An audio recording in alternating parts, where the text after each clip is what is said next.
trouver la vérité dans ce monde qui veut tout oublier. Le seul récit qu'il a annoncé depuis bien des années. Mais il est encore temps de croire que seule la Bible offre l'espoir. Levons-nous ensemble pour voir sa puissance. Il nous suffit seulement de croire que tout ce qu'elle dit est vrai pour que notre humanité soit sauvée.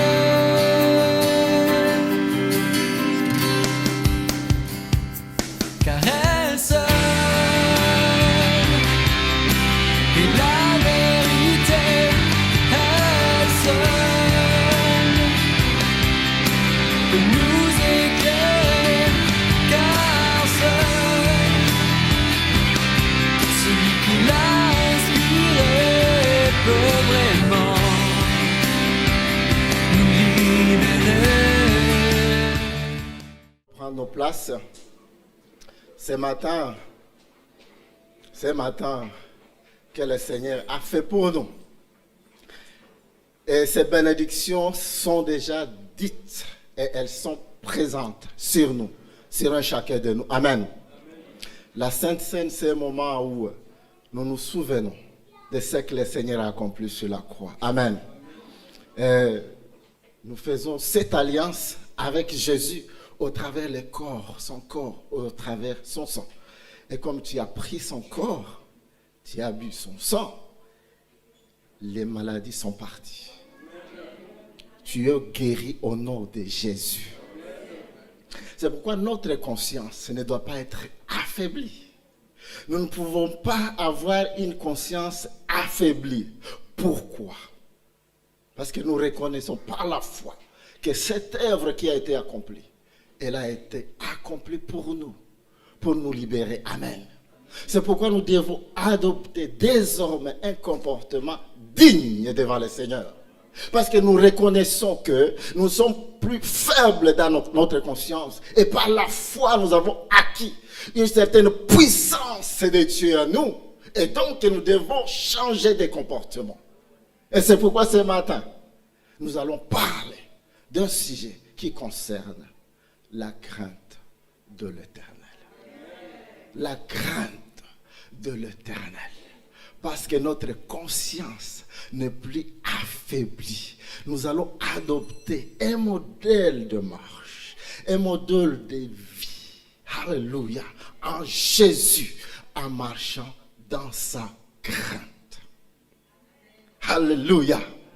C'est pourquoi ce message va s'articuler sur 4 points. Le premier point, je vais essayer de montrer et justifier si la crainte de l'Éternel l'est encore. Est-ce que la crainte de l'Éternel à ces jours, à ces siècles, est-elle encore justifiée? Et c'est bon qu'on en parle encore aujourd'hui, ou c'est un sujet qui est ancien et ça ne demande plus qu'on en parle. Est-ce que l'Église peut-elle encore parler de la crainte de l'Éternel, ou c'est un sujet qui date de l'époque des apôtres? Je vais essayer de justifier ce sujet-là. Deuxième point. En dehors de définir qu'est-ce que la crainte de l'Éternel, je vais essayer de montrer quelques attitudes qu'un enfant de Dieu, un serviteur de Dieu doit avoir pour montrer que réellement il marche dans la crainte de l'Éternel. Des attitudes qu'il doit avoir pour montrer qu'il se dirige vers la crainte de l'Éternel. Le troisième point, je vais parler des avantages que tu pourrais soutirer quand tu marches dans la crainte de l'Éternel. Quel avantage tu peux avoir? Vraiment, si tu te décides dès aujourd'hui de marcher correctement, selon la volonté de Dieu, selon la parole de Dieu, selon Dieu, tu lui crains. Qu'est-ce que tu auras devant le Seigneur? Si le temps le permet, on verra ça. Amen. Aussi un point, c'est qu'il y a des conséquences. Quelles sont les conséquences, vraiment, qui sont liées à ce que l'on ne marche pas? Quelles conséquences pour quelqu'un qui ne marche pas dans la crainte de l'Éternel? Et à la fin, on donnera une conclusion. Si ce n'est pas aujourd'hui, ça sera un autre jour. Que le nom du Seigneur soit loué. Alléluia. La crainte de l'Éternel est-elle justifiée? Avant de définir, je veux que nous lisions dans Ésaïe 11, 1 à 3. Si vous pouvez nous projeter ces versets, s'il vous plaît. Ésaïe 11, 1 à 3. Nous allons lire, parce que la crainte de l'Éternel, c'est vraiment pour moi important. Amen. Nous allons lire dans Ésaïe. Il est écrit, puis un rameau sortira du tronc d'Isaïe. Les rameaux, c'est une petite branche qui pousse sur un arbre. C'est ça qu'on appelle un rameau. C'est un petit truc qui pousse pour devenir grand plus tard. C'est ça ce qu'on appelle rameau. Mais ça sortira du tronc d'Isaïe. Isaïe, c'est qui? Isaïe, c'est le père de David. C'est le papa de David. Alors que Jésus, nous savons tous qu'il est venu, alléluia, de la généalogie de David. Amen. C'est pourquoi un rameau sortira du tronc d'Isaïe et un rejeton naîtra de ses racines. L'Esprit de l'Éternel reposera sur lui. On parle de Jésus directement. Amen. L'esprit de sagesse et d'intelligence va reposer sur Jésus. Amen. Il y a l'Esprit de l'Éternel qui reposera sur lui. Il y a l'Esprit de sagesse qui reposera sur lui. L'Esprit d'intelligence aussi reposera sur lui. Ah, notre roi est merveilleux. Est-ce que nous pouvons acclamer pour Jésus, s'il vous plaît? Avoir quelqu'un, des gens que vous servez, vous, qui sert quelqu'un de très haut niveau. De très haut niveau. Ce n'est pas n'importe qui. Ce n'est pas un prof de philo. Ce n'est même pas un prof de français. Regarde, il y a l'Esprit de l'Éternel repose déjà sur lui. Si on a l'Esprit de l'Éternel, c'est-à-dire qu'on a l'Esprit supérieur. Et si on sert celui qui a l'Esprit supérieur, tu es en train de gravir dans la supériorité. Si seulement tu n'es pas affaibli dans la conscience. Que tu aies la foi. Que le roi que tu sers, celui-là, alléluia, il a l'Esprit de l'Éternel. Et l'Esprit de l'Éternel, vous savez, au début du commencement, c'est cet esprit qui mouvait au-dessus des eaux. Il y avait quelque chose de vide, des eaux, mais il y avait l'esprit qui mouvait déjà pour sauvegarder, alléluia, toutes choses à l'existence. C'est une gestion, il était au-dessus, il était supérieur. C'est déjà annoncé. Et je t'invite ce matin, si en toi tu n'as pas encore reçu une puissance de l'esprit, que tu reçoives cette puissance, parce que c'est elle qui fait la différence. Ce n'est pas notre présence à l'église qui fait la différence. C'est quand tu te joins à l'Esprit de l'Éternel. Et quand l'Esprit de Dieu te scelle, tu es scellé, nous sommes scellés. Si tu es scellé par l'Esprit de l'Éternel, alors tu feras de grandes choses. L'esprit de sagesse, qui est sage dans ce monde. L'esprit d'intelligence repose sur Jésus. Regarde, l'esprit de conseil. Il a tout Jésus. Si seulement tu te donnes à Jésus, vraiment, Tu t'appliques toi-même à chercher sa face. Tu t'appliques toi-même vraiment à être lié avec lui. Mais tout ça viendra en toi. Tout ça viendra en toi. L'Esprit de l'Éternel reposera sur toi. Tu auras l'esprit de sagesse. Tu ne parleras pas en désordre n'importe comment. Tu seras une personne bien éduquée, entre guillemets, spirituellement. Tu sais quand il faut répondre. Tu sais devant qui tu es, comment te comporter. Tu ne te laisses pas aller. Tu n'es pas vulgaire. Tu n'es pas perdu. Tu es bien orienté. Parce qu'il y a la sagesse en toi. Qui te donnera la sagesse? Jésus! Jésus nous donne la sagesse. Avant, nous étions vulgaires. Mais aujourd'hui, nous sommes sur le droit chemin. Parce que nous avons une portion de l'esprit de sagesse que le Seigneur nous a donné. L'esprit d'intelligence. L'intelligence, ce n'est pas seulement avoir un doctorat en médecine, en philosophie. L'intelligence vient de l'Éternel. La Bible déclare que celui qui n'a pas d'intelligence demande à qui? Ce n'est pas aller à l'école. Mais il faut aller à l'école. Amen.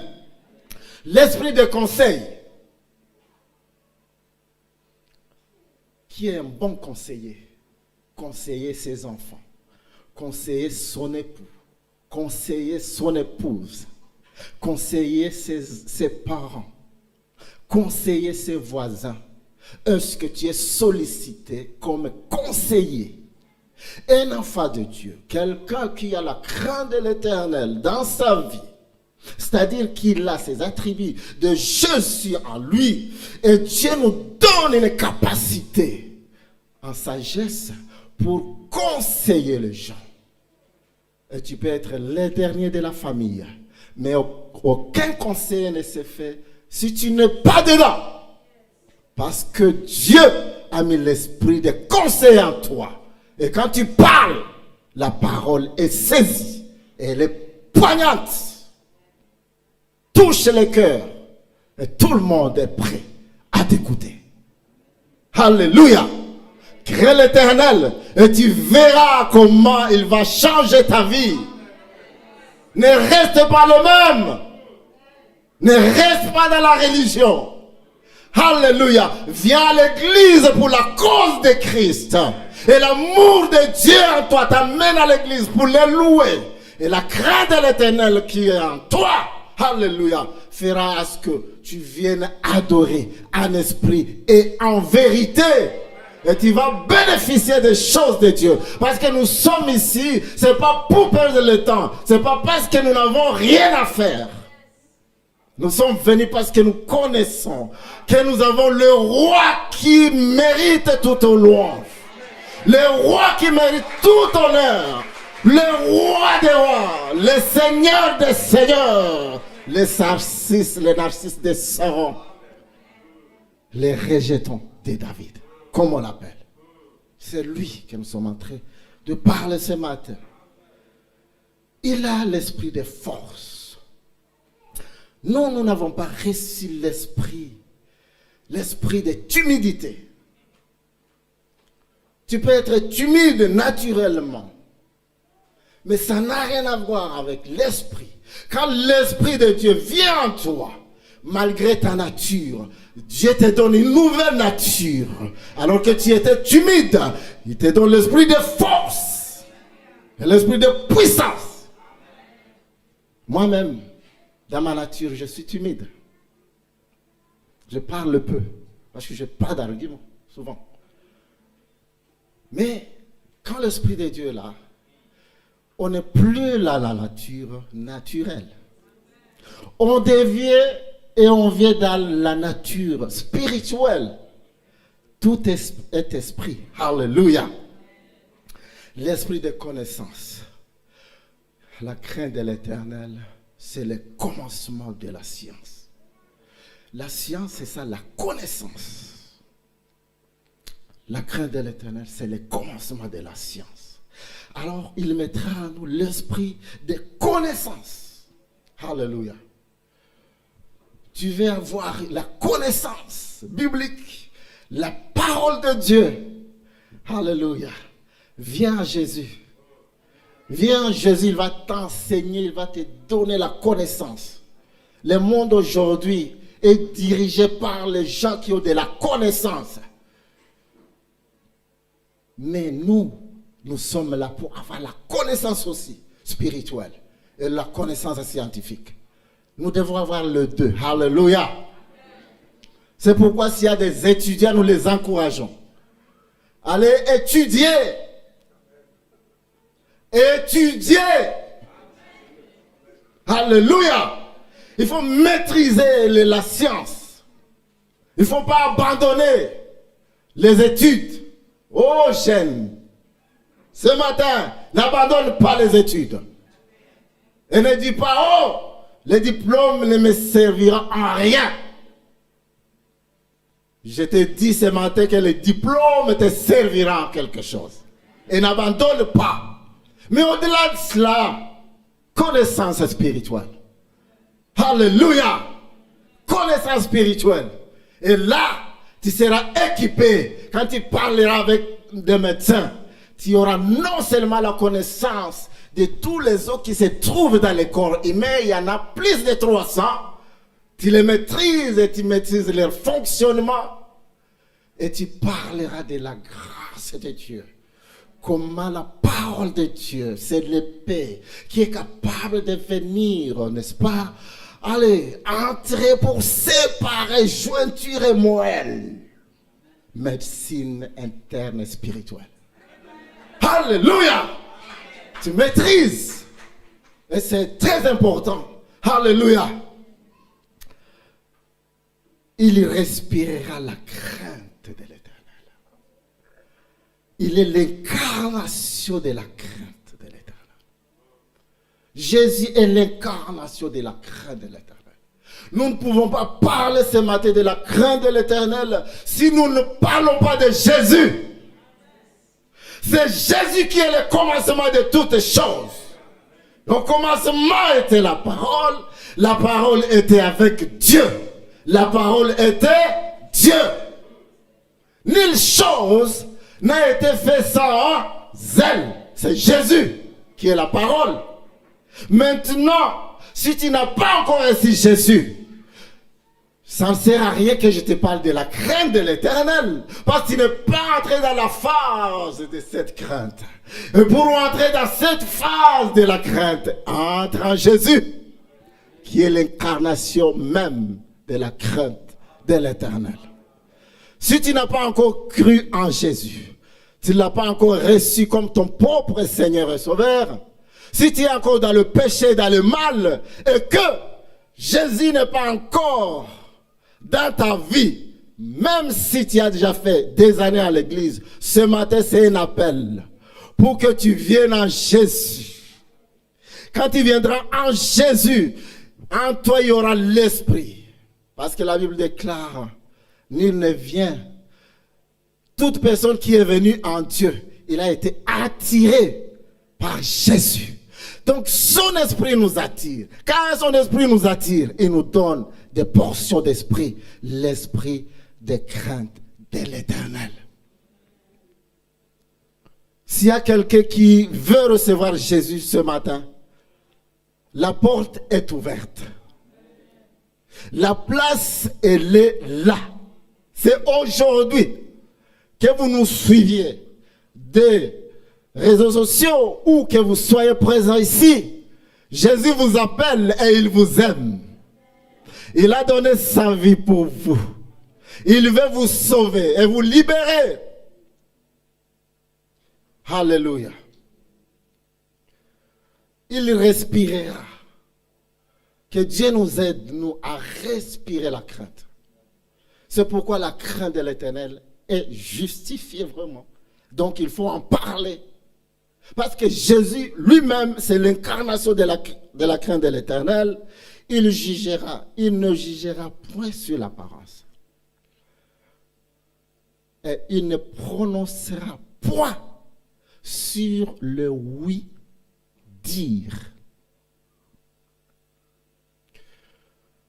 Des fois, nous avons un jugement par apparence. Et c'est malheureux. Mais ce matin, que le Seigneur change notre manière. Que nous soyons des personnes spirituelles et des serviteurs de Dieu qui sont voués à la vérité. Que ton oui soit oui et que ton non soit non. Et au-delà, c'est l'ennemi qui fait le travail. Si ce n'est pas ça, c'est le diable qui agit. On lui laisse la place. Mais la vérité doit triompher dans nos vies. Amen. Dis la vérité. Même si ça te coûte quelque chose, mais dis la vérité. Avec sagesse. Alléluia. Il ne prononcera point le oui-dire. Nous basons sur les on-dit. Sans pouvoir justifier. Et nous prenons des décisions. Nous devons faire attention. C'est lui notre maître. C'est lui notre modèle de vie.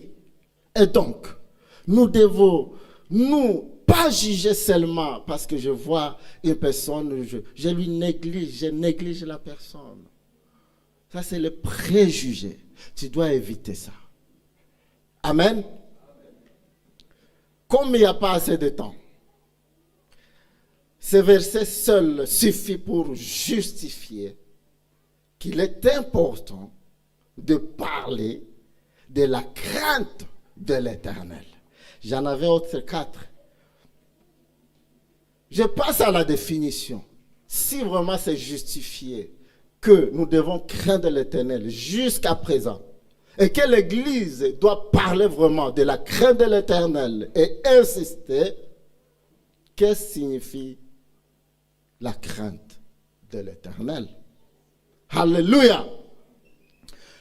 Alors que je préparais ce sujet, pendant que le sujet était en construction, il y a beaucoup de serviteurs de Dieu qui ont parlé aussi de la crainte. Je me dis, Seigneur, pourquoi? Donc, c'est ta volonté qu'on en parle.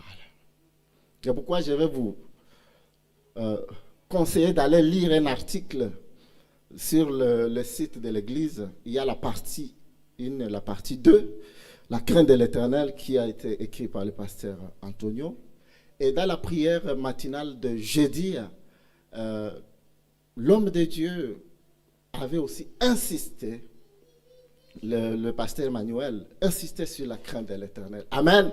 Alors que le message était déjà prêt. Construction.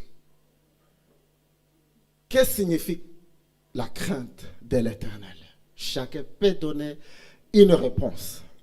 Mais nous allons prendre quelques éléments pour comprendre ce dont nous faisons allusion et sur quoi nous parlons.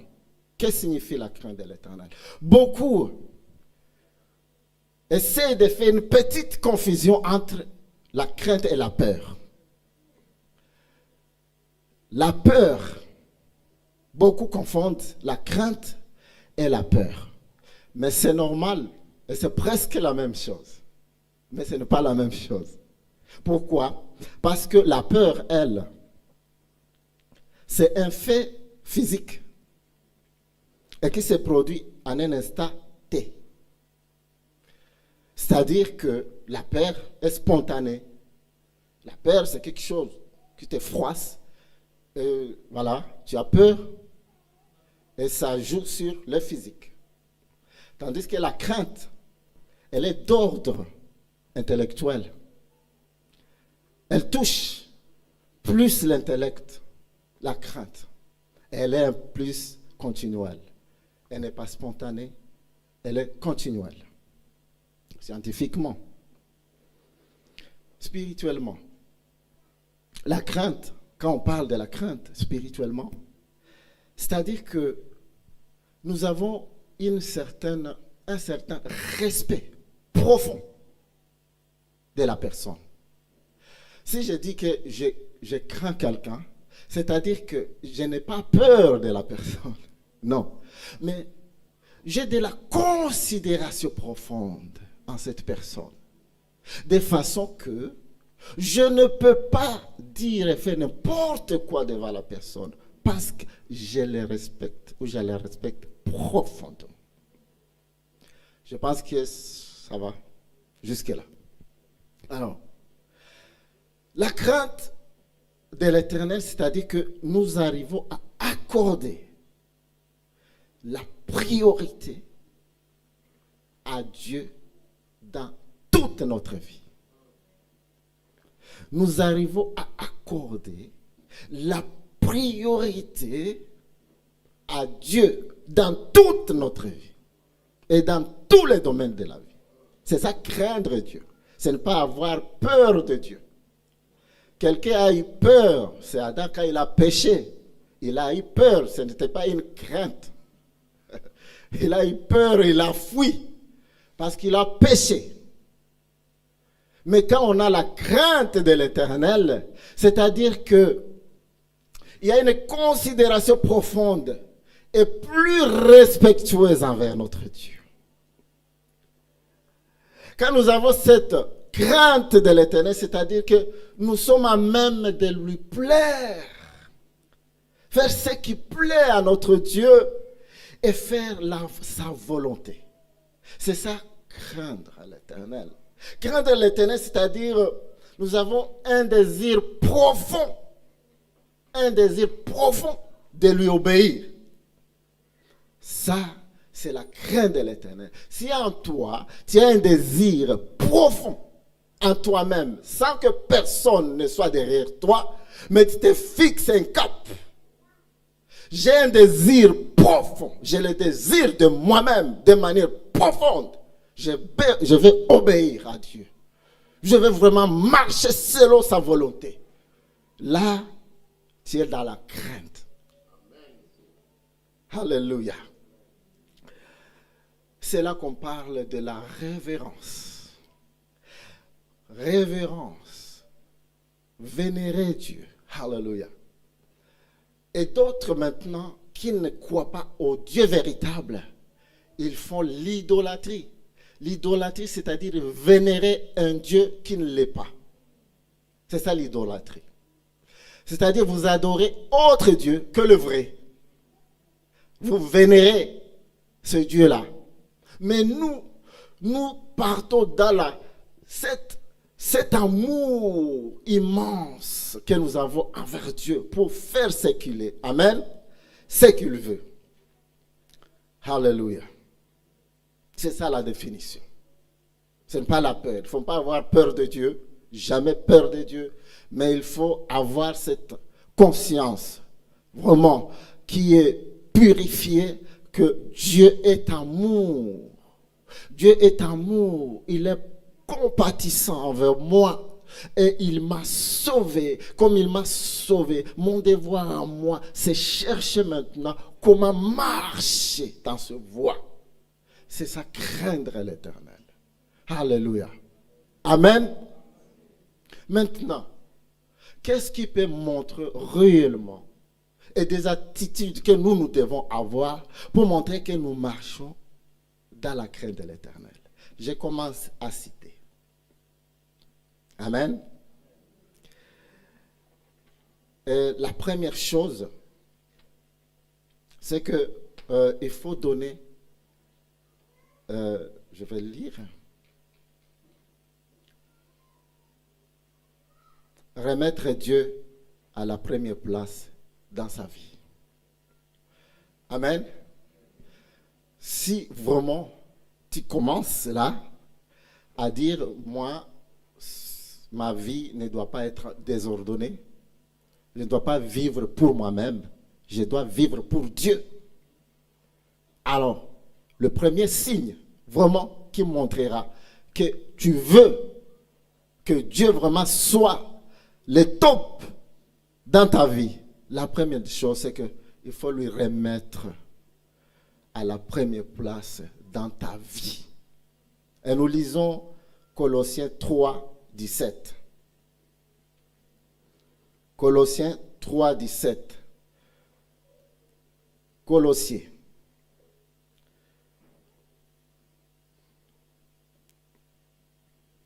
La Bible déclare, et quoi que vous fassiez, en parole ou en œuvre, faites tout au nom du Seigneur Jésus, en rendant par lui des actions de grâce à Dieu, le Père. Amen. Tout, dans la phrase là, faites tout. Le tout là n'a pas de S, hein? C'est T-O-U-T.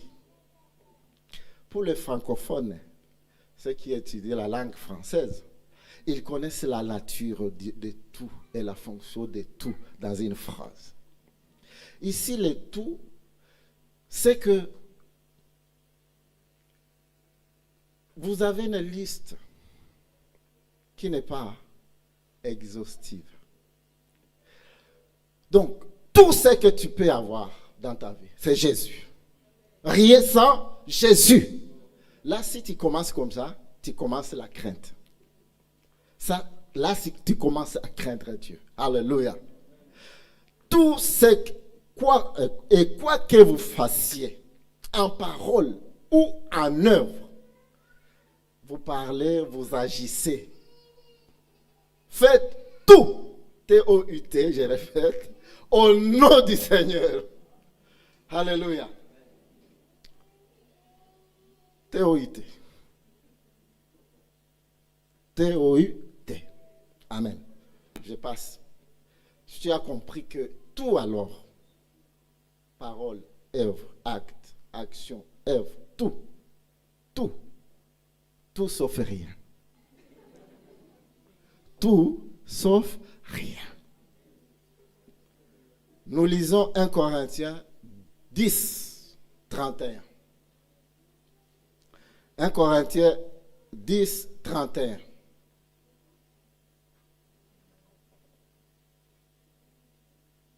À 33. Est-ce que j'ai bien... 1 Corinthiens 10, 31, c'est ça? Non. Je me suis trompé, moi. Et là, c'est ça, c'est bien. Donc, remettre Dieu à la première place. Là, tu commences. C'est le début du commencement. C'est le début du commencement. Soit donc que vous mangiez. Là, c'était parole et c'était œuvre. Ici, soit donc que vous mangiez, soit que vous buviez, soit que vous fassiez quelque autre chose. Autre chose. Faites tout, T-O-I-T, pour la gloire de Dieu. Amen. Tout. Manger et boire. C'est là où, entre guillemets, les Romains s'empoignèrent. Excusez-moi de l'expression. La Bible dit, à cause de la nourriture, il ne faut pas détruire l'œuvre du Seigneur. Et beaucoup de personnes peuvent détruire l'œuvre. Mais tout ce que nous avons à faire, la Bible dit, ne soyez en scandale ni aux Grecs, ni aux Juifs, ni à l'Église de Dieu. Là, nous commençons vers la crainte.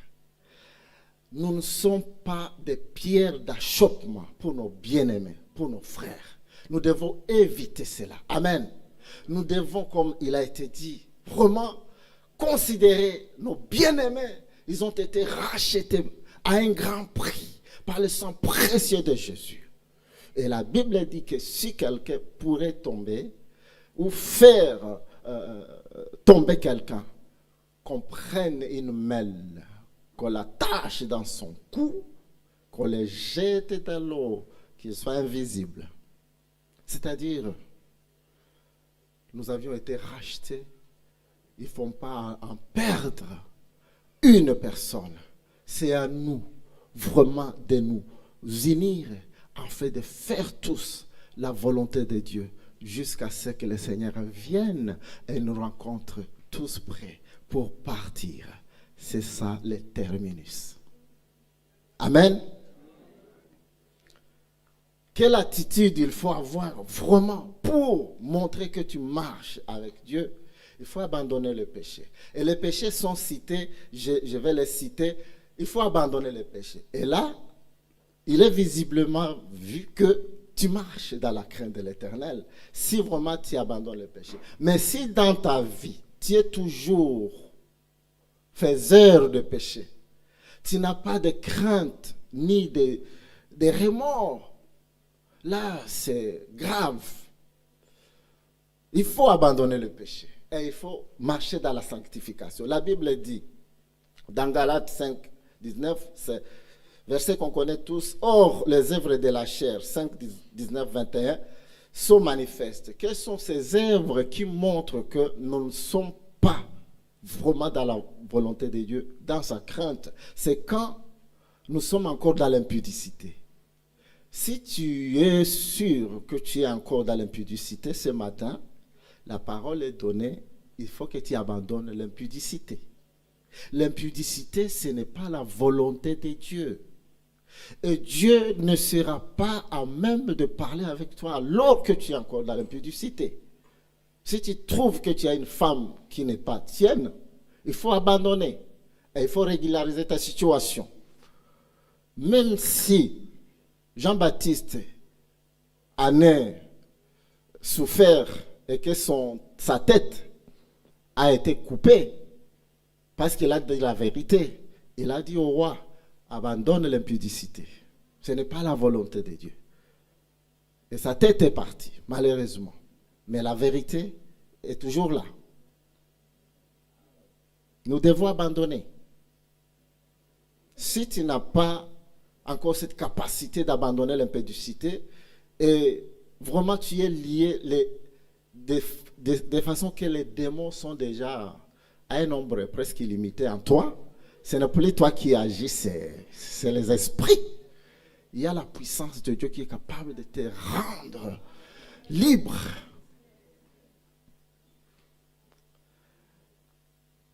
L'impureté. L'impureté de corps, c'est quoi? L'impureté, c'est quand il y a les personnes qui sont encore dans la pratique de la masturbation. Il y a les gens qui sont dans l'homosexualité. Ces pratiques, ce sont des pratiques malsaines. Et la Bible les appelle les abominations. Tant que tu es dans l'abomination, tu es contraire à la volonté de Dieu. Mais la bonne nouvelle, c'est que ce matin, la main du Seigneur est ouverte pour te recevoir.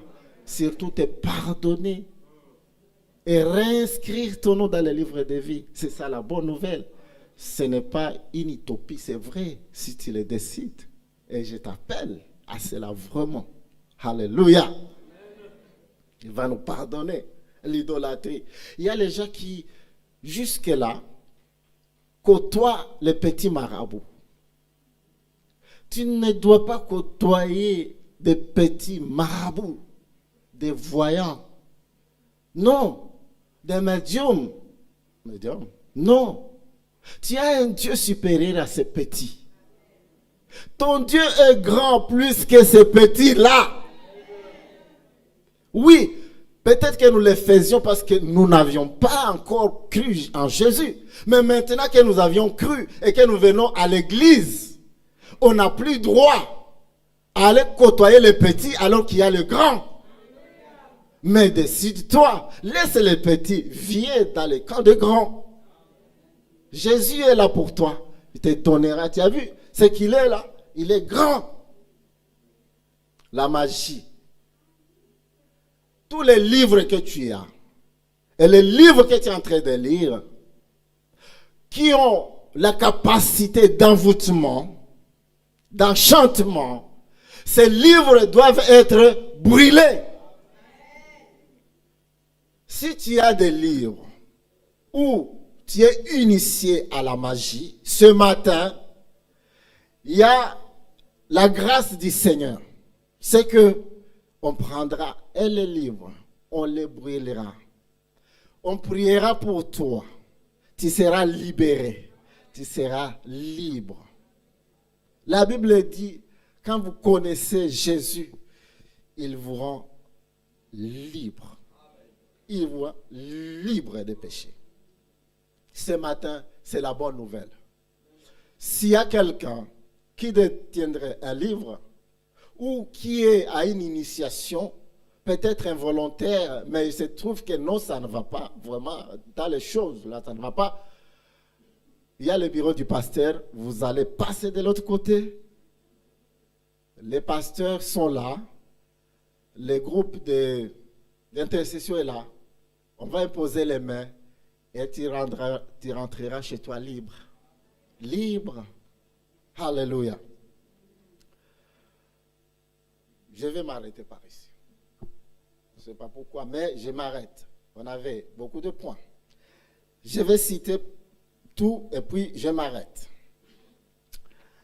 Bien-aimé, pour que vraiment tu saches comment suivre la volonté du Seigneur, marcher dans sa crainte, il faut abandonner les péchés. Il faut marcher dans la piété et dans la sanctification. Sans la sanctification, personne alors ne verra Dieu. Personne. Il faut connaître la parole de Dieu et la mettre en pratique. Amen. Il ne faut pas avoir d'autres dieux. La Bible dit, tu n'auras pas d'autres dieux. Pas d'autres. Les marabouts et autres, tu n'auras pas ça. Il faut répondre aussi à l'appel de Dieu. Parce que la Bible déclare dans Matthieu, dans Hébreux 11, 7, que c'est par la foi que Noé, divinement averti des choses qu'on ne voyait pas encore, est saisi d'une crainte respectueuse, construit une arche pour sauver sa famille. C'est par elle qu'il condamna le monde et devait hériter de la justice qui s'obtient par la foi. Il faut que tu fasses quelque chose à l'église. Dieu t'a appelé. Tu ne peux pas être sur une chaise, tu assistes au culte tous les jours et après tu laves tes mains, tu pars. J'ai fini ma mission. Non, tu as des choses à faire. Viens, les serviteurs de Dieu vont t'aider à comprendre la mission pour laquelle tu es là. Tu as été appelé. Tu dois faire quelque chose. Amen.